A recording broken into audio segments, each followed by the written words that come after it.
Hello there, my name is Mr. Lindberg and I do CTF, Technology and Construction at Marshall Springs School.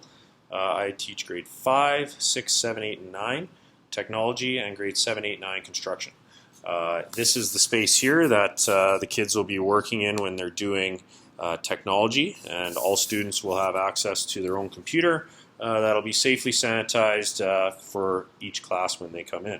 I also do construction, which is over in this space. That won't start until the next quarter, but we have a great shop here that the kids get access to, and they get to use a variety of different major power tools, which is pretty cool, and get to build a variety of different things, CO2 cars. They do a couple different things in grade 9 to do some wood burning and stuff like that, which is great. In the technology classes, students will do a lot of computer coding using various programs like Tinker, Scratch, CodeHS. They'll do JavaScript, they'll do Python. They'll also work through other web-based softwares like Google SketchUp.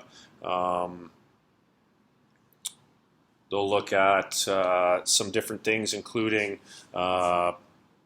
Everfi, which is a great software that kids get to use to learn some venture work, some marketplace work. My grade 8s and 9s will do Wall Street Survivor, which is pretty cool. They get to invest in the stock market and learn how that works. So lots of different stuff going on here, and we're always changing what we can do with the technology. So kids should have a good time in this class. Thanks for watching that short video on what we're doing in CTF, technology, and construction.